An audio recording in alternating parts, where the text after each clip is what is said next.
ভাবিত্ব এবং ভাইটাল কথা এগুলো। তাহলে শবে বরাত কোরআনও আছে, হাদিসেও আছে, দুটো ইজমা আর কিয়াস এটাও পাবে। যদি এগুলো বাদ দিয়ে তাহলে ইজমা কিয়াস আল্লাহ রাসূল বলে গেছেন যে এমন একটা সময় আসবে ওটা হাতের তালুতে, কাঠের যে আগুনের টুকরা হাতের তালুতে রেখে দেবে, কিন্তু আমার উম্মত উম্মতারিরা এরা ঈমান রাখতে পারবে না, আগুন সহ্য করে নেবে, ঈমান সহ্য করতে পারবে না। কচু পাতার পানি মনে টলমল করবে, এই বলছো এটা বলছো ওইদিকে চলে গেল, কচু পাতার পানি স্তর বেরোবে টলমল কোন মুহূর্তে পড়েও যাবে, মানে ঈমান হারাম হয়ে যাবে, পড়ে যাবে মানে পড়ে যাবে। আপনি নাস্তিকের খাতায় চলে গেলেন, বেধর্মীর খাতায় চলে গেলেন, বেঈমানের খাতায় চলে গেলেন, উফসাদে কুরাইশদের খাতায় চলে গেলেন। তাহলে আমাদের বাপ দাদা কি ভুল করেছে? আচ্ছা ওটাও ছেড়ে যায়। আমাদের সকলের ভুল, কারণ আমি প্রথমে বলেছি আমরা নবী পাইনি, সাহাবী পাইনা, তাবিঈন পাইনি, আইম্মা মুজতাহিদিন পাইনি, আমরা বলি আল্লাহ পেয়েছি। ভালো প্রশ্ন। তাহলে বলি আল্লাহরা কি ভুল করেছে? আপনি কি বড় পীর সাহেব, গৌসুল আজম, মাহবুবে সুবহানী, গৌসে সামদানি, বড় পীর আব্দুল কাদের জিলানী আল বগদাদী রাহমাতুল্লাহ আলাইহি, ওনার থেকে বেশি পণ্ডিত ছিলেন? হিন্দুস্তানের বাদশাহ খাজা গরিব নওয়াজ মাইনুদ্দিন চিশতি আরবিনী সঞ্জনী রাহমাতুল্লাহ আলাইহি, হিন্দুস্তানের বাদশাহ, ওনার থেকে বেশি পণ্ডিত হয়ে গেছে?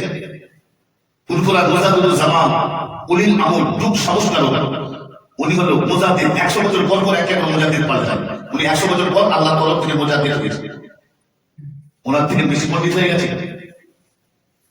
আপনারা কিছুদিন আগে সকলে কম বেশি গিয়েছেন, সুফি মুফতি আজম গাজী রাহমাতুল্লাহ আলাইহি, উনি পণ্ডিত মানুষ, আল্লাহ বলি মানুষ, জাহিলি থেকে বাতিলি ইলমি তাসাউফ ইসলামে মারিফাত বেশি হাসিল করেছে। এই লাইনের কথা বলতে একটা ধরতে পারবে না, তো মাঝের উপর থেকে দিয়ে যাবে। যদি তাসাউফের কথা বলি, ইলমে মারিফাতের কথা বলি, একটা খুঁজে পাবেন না। অনেক আলে হাফিজের তারা খুঁজে পাই না, আপনি তো আমি খুঁজে পাই মারিফাতের লাইনে থেকে কথা বলি। যাই হোক, ওদিকে দেখছে, তাহলে ওনারা কি ভুল করেছে? ওনারা ভুল করেন, সব কিতাব করে দেখেন। হাদিস শরীফে আছে লাইলাতুল নিসফু মিন শাবান, বলছে শাবানের চাঁদের নিস মানে অর্ধেক তারিখ, লাইলাতুল নিসফু মিন শাবান অর্ধেক তারিখ, 14 তারিখ দিবাগত দিন চলে যাবে। ওই 14 চলে যাওয়ার পরেতে আল্লাহ পাক আমাকে আপনাকে এত বড় রহমত, এত বড় দয়া, বলছে 14 তারিখ চলে যাওয়ার পর সন্ধ্যের পর তোমরা মাগরিবের পরে 15 তারিখ পেয়ে যাবে, অর্থাৎ লাইলাতুল কদর ওই রাতে তোমরা পেয়ে যাবে। যদি বলে তালাশ করতে হবে, বুঝতে হবে। যেমন লাইলাতুল কদর হয়েছে, তালাশ করুন 21, 23, 25, 27, 29 রমজান মাসের কথা বলছে। লাইলাতুল কদর এই 5 দিন তোমরা তালাশ করো, যে কোনো দিন আল্লাহ লাইলাতুল কদর আমার আপনার তকদিরে পৌঁছে যাবে, আল্লাহ দিয়ে দিবে। বলছে লাইলাতুল কদর যতটা সওয়াব, যতটা গুরুত্ব আল্লাহ দিয়েছে, বলছে 1000 বছর পূর্বে আল্লাহ আমার আপনার গুনাহকে মাফ করে দিয়েছে। বলছে তেমন সওয়াব এই লাইলাতুল বরাতে আছে, তার থেকে বেশি সওয়াব আছে।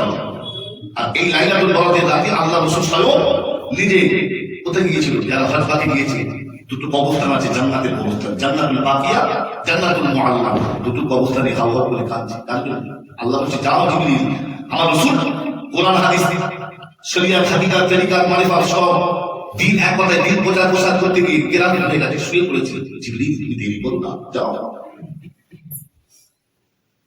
তাড়াতাড়ি যাও, যে আমার হাবিবকে তুলে দাও, যে উজু বানিয়ে দাও। আর যে বলো আয় আমার হাবিব, আপনার উম্মত উম্মাতানিদের জন্য আজকে একটা খুশির দিন আমার আল্লাহ নিয়োগ করেছে, ওই দিনটার নাম, ওই রাতটার নাম লাইলাতুল বরাত। ওই রাতে আপনি যদি দোয়া চান, আমি আল্লাহ আপনার দোয়াটা কবুল করে আপনার দোয়ার ওসিলায় আপনার উম্মত উম্মাতানিদেরকে আমি আল্লাহ 7টা জাহান্নামটা হারাম করে দেব। আর তার বিনিময়ে আমি আল্লাহ যদি সারা রাত তার অবস্থায় ইবাদত করে, আমি আল্লাহ তার জন্য 8টা জান্নাতের দরজা সারা খুলে দিলাম। কি সওয়াব, কি নেকি! তাহলে আমি আপনি সেদিকে যাবো না? কি বলছেন? অতীতে আমরা জানবো না, কারণ আমি আপনি পীর মানতে পারবো না।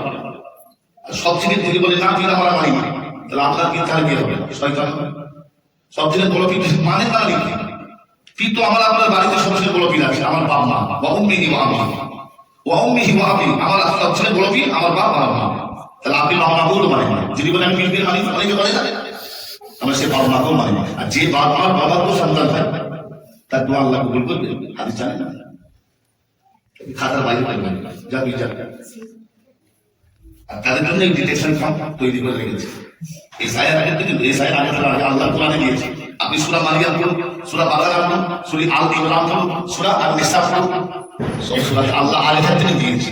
এখন এগুলো হবে সাহাবী, এই জন্য আমার আপনাকে তেলাওয়াত করতে বলেছে। কোরআন পড়ুন, বললে দেখবেন কি হবে, কি হতে চলেছে, আগামীতে কি হতে আসছে হবে, সব ডিটেকশন সব দিয়ে দিতে আল্লাহ। কিন্তু আমি আপনি তো পড়বো না, আর কেউ পড়লে সেটাও সম্ভব না। ওখান করে যদি বাংলা খালি অনুবাদটা বলেন, তফসির আপনাকে দিতে হবে, আপনি আপনার তাহলে করে নেবেন। আপনি খালি বাংলা তর্জমাটা করে নেবেন, আলহামদুলিল্লাহ রাব্বিল আলামিন। আল্লাহ কি বলছে, মালিক ইয়াউমিদ্দিন, সূরা ফাতিহাতে ছোট ছোট করে পড়ুন, মালিক ইয়াউমিদ্দিন, বিচারের মালিক কি? ঝগড়া লাগলে এসে যায় দেশের মন্ত্রী স্ত্রী, কোথায় করে তুই মন্ত্রী দিস, তুই কি বিচার করবি? বিচার দেখেন আল্লাহ বলছে মালিক ইয়াউমিদ্দিন, বিচারের মালিক আমি আল্লাহ, আমি করবো, তুই কি বিচার করবি? বলে একটা মামলা মামলা ব্যক্তি সাইড দিয়ে চলে যাবে। আমাদের প্রধান এসেছে, আমাদের ভিডিও এসেছে, আমাদের চেয়ারম্যান এসেছে, আমাদের প্রেসিডেন্ট এসেছে, ওই বাপ রে বাপ। আর সেই বিচারটা কি করবে? ওই প্রেসিডেন্ট, ওই ভিডিও, ওই এসডিও, এদের বিচারটা কি করবে? ধাপে ধাপে আছে আল্লাহ শহরে বললে আমি আল্লাহ ইসলাম রেখে দিচ্ছি, তুই আয়। তো দুনিয়াতে কে বলেছিল বিচার করতে? তোকে আমি ইসলাম দিয়েছিলাম, আয় তোকে এমন ইসলাম মারবো জিন্দগি দে, আর কোনোদিন দুনিয়ার মতো ভুলে যাবি, আগাম আইসটা ভুলে যাবে। যারা সবসময় এটা আল্লাহ কোরআনের কথা বলছে, দুনিয়াতে যারা অর্থবিত্তর মধ্যে থাকে, এসি কুলার খাওয়া দাওয়া কোনো ব্যাপারই নেই তাদের কাছে, তাদেরকে খালি একবার জাহান্নামে তুলে খালি চুপিয়ে দেবে, মানে বুঝ কেটে আবার তুলে দেবে। উঠে বলবে আল্লাহ আমি তো কোনোদিন দুনিয়াতে এত কষ্ট দেখিনি, সে আরাম সব হয়ে যাবে, খালি এক বছরে চুপিয়ে তুলে দেবে। আগাম এখন না, ওটা খালি চুপনো হলো, তারপর তোকে জবাই করে তুই দুনিয়া তো মানে জবাই করেছিস, আয় যাই হোক, কথাই কথা বেড়ে যাবে। আপনাদের মানে মূল্যবান সময় আমি নষ্ট করে দিচ্ছি, যাই হোক নষ্ট করুন, এগুলো কথার মাত্রা এলো, সেই জন্য বললাম। তা মনে যে কথাটা বললাম, শোকে বলা আর অনেক দলিল আছে, করবেন বা করছেন যারা সঠিক, কি বললো গতিকে ফান দিতে হবে। যে কাজটা করতে ওটা ভালো, সব ভেবে রাখেন, বিবেক আমি আলোচনা করবো, যে কাজটা করছেন এটা ভালো কাজ। আপনি এই এসে নামাজ পড়ছেন, কবর জিয়ারত করছেন, আর জিকির করছেন, মুরাকাবা মুশাহিদা করছেন, তার সাথে কোরআন তিলাওয়াত করছেন, কিছু ওজিফা, যেটা ওজিফা জানেন সে ওজিফা করছেন। সবথেকে বড় কথা হচ্ছে এই যে কবর জিয়ারত করেন, আল্লাহ তো বলছেন তাহাজ্জুদের ওয়াক্তে যদি কোনো বান্দা বান্দি আমার কাছে এসে কাঁদে, আমি আল্লাহ তার কান্নাটা কবুল করি, তার সঙ্গে সঙ্গে মৃত্যুর গতিতে আমি আল্লাহ আরশে মুআল্লায় কবুল করি। সুবহানাল্লাহ।